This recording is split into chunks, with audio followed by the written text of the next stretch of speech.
Hello friends and welcome to my channel knowledge refreshed. Friends, आज के इस video में हम देखेंगे कि असहयोग आंदोलन में बिहार की क्या भूमिका थी। और मैं आपको सजेस्ट करूंगी कि इस वीडियो को देखने के पहले जो असहयोग आंदोलन के जो मेरे वीडियो हैं और खिलाफत आंदोलन के जो वीडियो हैं, इन दोनों को आप जरूर देखिए, क्योंकि खिलाफत आंदोलन के सपोर्ट में ही असहयोग आंदोलन शुरू किया गया था। और किस तरह से असहयोग आंदोलन को शुरू किया गया और इसके क्या क्या कार्यक्रम थे, ये सभी उस वीडियो में मैंने डिस्कस किया है। तो आप एक बार उस वीडियो को देख ले। उसके बाद बिहार का क्या रोल था उस आंदोलन में, ये आपको समझने में आसानी होगी। तो जैसा कि मैंने अपने लास्ट वीडियो में डिस्कस किया था, असहयोग आंदोलन वाले वीडियो में, कि असहयोग आंदोलन गांधी जी के नेतृत्व में चलाया गया पहला जन आंदोलन था। कैसा आंदोलन था? जन आंदोलन था, यानी कि जनता के द्वारा शुरू किया गया आंदोलन था, जिस आंदोलन में बढ़ चढ़कर भारत की जनता ने हिस्सा लिया था। और गांधी जी के द्वारा चलाया गया ये पहला अखिल भारतीय आंदोलन भी था, यानी कि पूरे इंडिया लेवल पर यह आंदोलन एक साथ चलाया जा रहा था। और बिहार ने भी इस आंदोलन में बढ़ चढ़कर हिस्सा लिया था। असहयोग आंदोलन की शुरुआत बिहार में अगस्त 1920 ईस्वी से होती है, जब बिहार प्रांतीय सम्मेलन का आयोजन किया जाता है।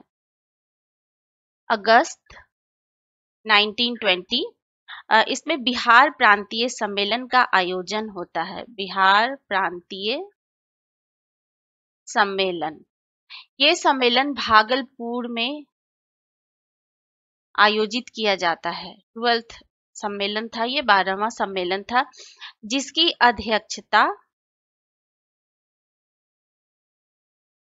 डॉक्टर राजेंद्र प्रसाद ने की थी। डॉक्टर राजेंद्र प्रसाद जो हमारे देश के प्रथम राष्ट्रपति भी थे। और उनकी अध्यक्षता में बिहार में नन कोऑपरेशन मूवमेंट का प्रस्ताव रखा गया, जिसका समर्थन किया, अनुमोदन या समर्थन धरणीधर प्रसाद ये दरभंगा के थे। ये सभी क्वेश्चंस एग्जाम में कभी कभी आते हैं कि धरणीधर प्रसाद कहाँ के थे। और गोरख प्रसाद ये मोतिहारी के थे। तो डॉक्टर राजेंद्र प्रसाद की अध्यक्षता में जो सम्मेलन हुआ, बिहार प्रांतीय सम्मेलन, उसमें ये बिहार में नन कोऑपरेशन का प्रस्ताव पेश किया गया, जिसका समर्थन धरणीधर प्रसाद और गोरख प्रसाद के द्वारा किया गया। और यहीं से बिहार में असहयोग आंदोलन की शुरुआत हो गई। असहयोग आंदोलन की शुरुआत हुई। और जैसा कि हमने पहले भी डिस्कस किया है कि असहयोग आंदोलन में बहुत सारे कार्यक्रम रखे गए थे। उसी कार्यक्रम के इर्द गिर्द ये आंदोलन चलाया जा रहा था।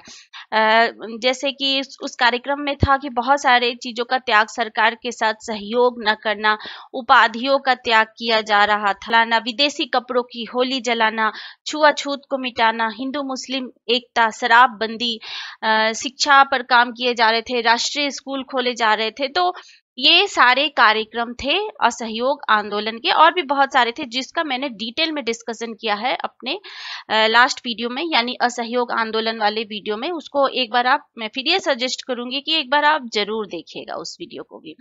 तो जैसा कि मैंने बताया कि विभिन्न तरह के कार्यक्रम रखे गए थे, जिसमें वकालतों का भी त्याग, वकालत का जो पेशा है उसका त्याग किया जा रहा था। सरकारी कॉलेज से एडमिशन्स भी स्टूडेंट कैंसिल करा रहे थे। तो इसी क्रम में डॉक्टर राजेंद्र प्रसाद, मजहरुल हक, मौलाना मजहरुल हक, ब्रजकिशोर प्रसाद, गोरख प्रसाद और धरणीधर प्रसाद, मोहम्मद शफी, ये सभी जो नेता थे, उन्होंने जो 1923 ईस्वी में चुनाव होने वाले थे 1919 के मॉन्टेग्यू चेम्सफोर्ड रिफॉर्म के अकॉर्डिंग, जो 1923 में चुनाव होने वाले थे, उससे अपनी उम्मीदवारी वापस ले ली, यानी कि अपना नाम वापस ले लिया इलेक्शन से नाम वापस लेने में कौन कौन थे? इसमें थे राजेंद्र प्रसाद,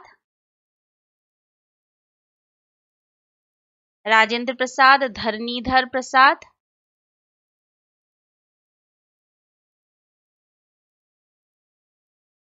मौलाना मजहरुल हक,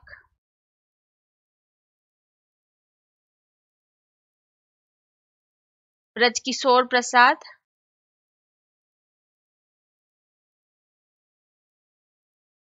गोरख प्रसाद और धरणीधर प्रसाद। इन लोगों ने अपना नाम चुनाव से वापस ले लिया।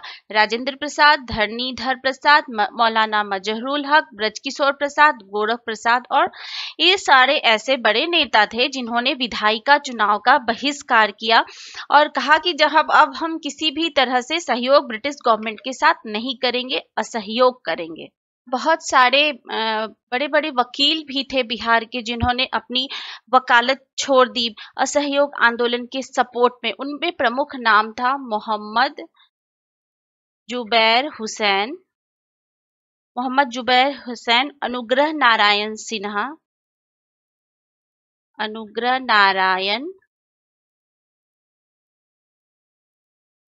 सिन्हा, दीप नारायण और श्री कृष्ण सिंह। इन लोगों ने वकालत छोड़ दी यानी कि कोर्ट का बहिष्कार किया। और एक बहुत ही फेमस नाम आपने सुना होगा जयप्रकाश नारायण का। इनकी मुख्य भूमिका हम 1942 के भारत छोड़ो आंदोलन में भी देखेंगे। इनकी शुरुआत लेकिन नन कोऑपरेशन मूवमेंट यानी कि असहयोग आंदोलन से हुई थी और असहयोग आंदोलन के दौरान जयप्रकाश नारायण ने सरकारी कॉलेज से अपना नाम वापस ले लिया। यानी कि ब्रिटिश गवर्नमेंट के अंडर जो कॉलेज चल रहे थे उससे नाम वापस लेने में प्रमुख नाम था जयप्रकाश नारायण। और जिन स्टूडेंट्स ने नन कोऑपरेशन मूवमेंट के दौरान अपनी पढ़ाई छोड़ दी थी, अपना नाम सरकारी कॉलेजों से वापस ले लिया उनकी पढ़ाई को कंटिन्यू रखने के लिए ताकि उनका भविष्य किसी भी तरह से खतरे में न पड़े, हमारे देश के विभिन्न क्षेत्रों में राष्ट्रीय कॉलेज की स्थापना की जा रही थी। और इसी क्रम में पटना में 1921 ईस्वी में राष्ट्रीय कॉलेज की स्थापना की गई जिसके प्रथम प्राचार्य थे डॉक्टर राजेंद्र प्रसाद। इस राष्ट्रीय कॉलेज के प्रथम प्राचार्य कौन थे? डॉक्टर राजेंद्र प्रसाद। और इसी कॉलेज परिसर में बिहार विद्यापीठ का उद्घाटन किया गया महात्मा गांधी के द्वारा 6 फरवरी 1921 ईस्वी को स्टूडेंट्स की पढ़ाई को कंटिन्यू बनाए रखने के लिए ताकि उनका भविष्य अंधकार में न हो। ये भी इन सब चीजों का भी ख्याल इस आंदोलन के दौरान रखा गया था। और 6 फरवरी 1921 ईस्वी को बिहार विद्यापीठ का उद्घाटन किसने किया? स्वयं महात्मा गांधी ने ही किया था। और मजहरुल हक, ये नाम बहुत इंपॉर्टेंट है, मौलाना मजहरुल हक के एक मित्र थे खैरू मियां। उन्होंने मजहरुल हक को पटना बिहटा रोड के पास एक जमीन दान में दी थी। ये मित्र थे किसके? मजहरुल हक के। एक जमीन दान में दी थी जहां पर सदाकत आश्रम का निर्माण किया गया। सदाकत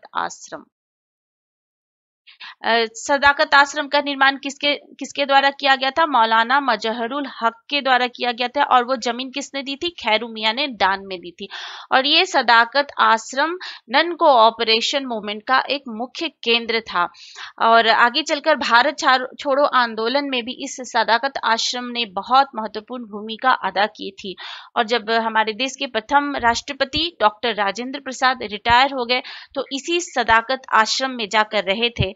और ये प्रदेश कांग्रेस का भी एक मुख्यालय भी था सदाकत आश्रम।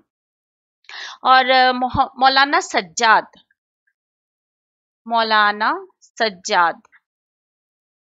सज्जाद के द्वारा फुलवारी शरीफ में इमारत शरिया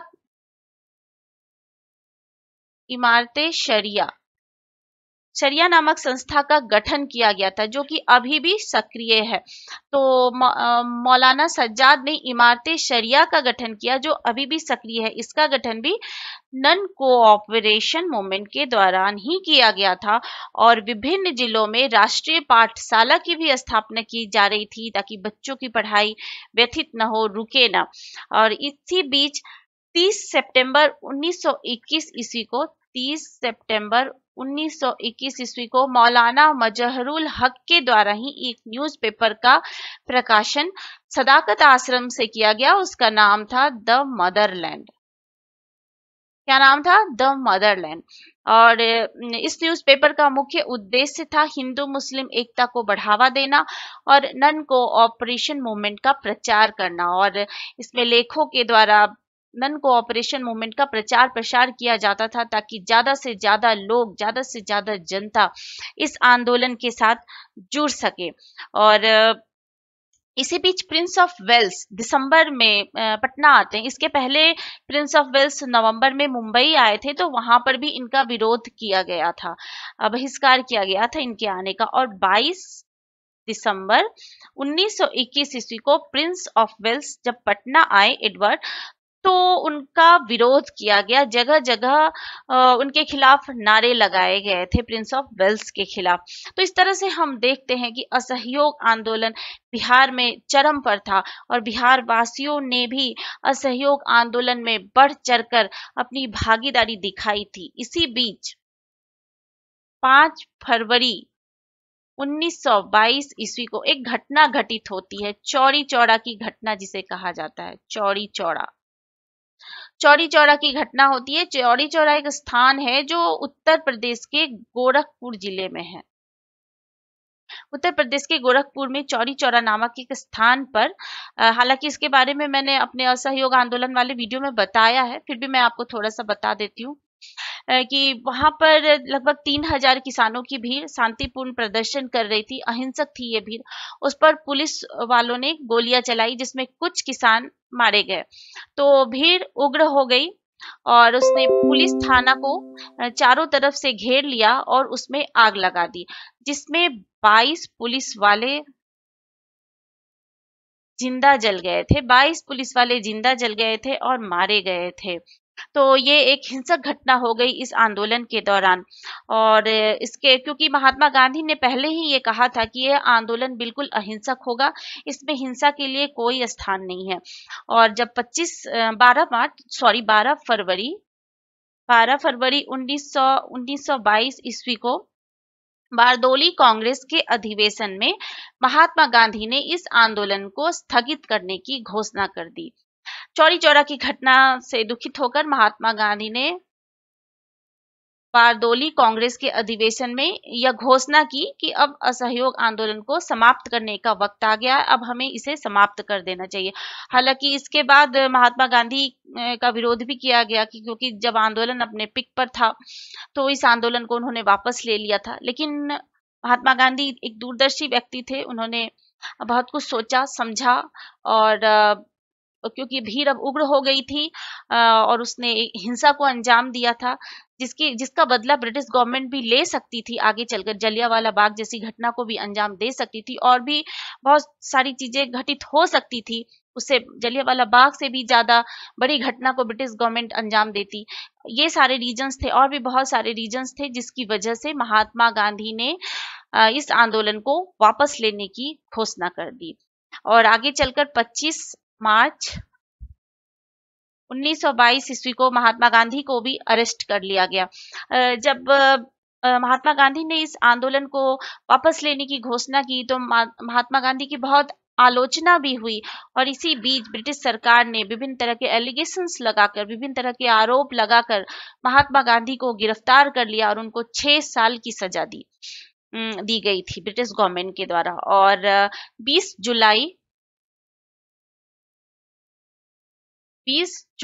1922 ईस्वी को मजहरुल हक को भी द मदरलैंड, जो कि उनके द्वारा निकाला गया एक अखबार था, उसमें प्रकाशित एक लेख के कारण मौलाना मजहरुल हक को भी अरेस्ट कर लिया गया ब्रिटिश गवर्नमेंट के बाद। इसके बाद धीरे धीरे ये आंदोलन बिहार में समाप्त हो गया।